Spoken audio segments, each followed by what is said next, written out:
It wasn't my brother. We grew up in a small town near the edge of the woods, the kind of place where everyone knows everyone. My brother, Jason, and I spent most of our childhood exploring the dense forest behind our house. Our parents always warned us never to go too deep, but we never listened. One night, Jason went missing. It was supposed to be a regular evening. He said he was going to check the traps we had set up earlier. He left just before sunset and never came back. My parents called the sheriff and a search party was formed.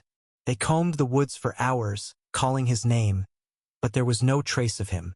Then, around 3 a.m., Jason walked out of the woods. At first, everyone was relieved. He looked unharmed, just a little dazed. But something was wrong.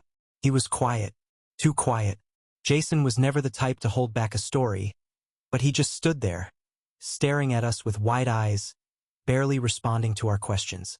His clothes were dirty, but there were no scratches, no signs that he'd spent the night lost in the woods. Mom pulled him into a hug, and for a split second, I saw his face over her shoulder. His eyes didn't look right, too dark, too deep. That night I couldn't sleep. Jason's room was next to mine, and I could hear him moving, not just shifting in bed, pacing.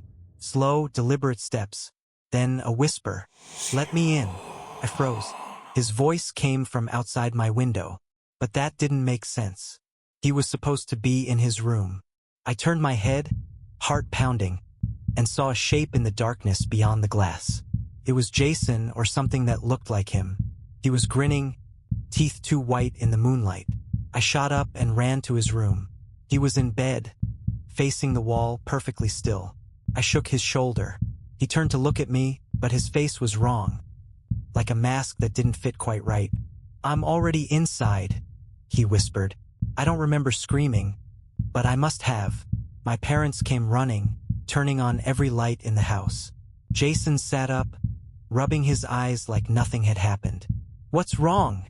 he asked, voice groggy. I couldn't answer. I never told my parents what I saw. But from that night on, I watched Jason closely. He acted normal most of the time, but every now and then, he'd slip. His smile would be too wide. His laugh would echo too long. Sometimes, I'd catch him watching me when he thought I wasn't looking. One evening, months later, I found something in the woods. A torn shirt. Jason's shirt. The one he was wearing the night he disappeared. If that was his shirt, then who or what was living in my house?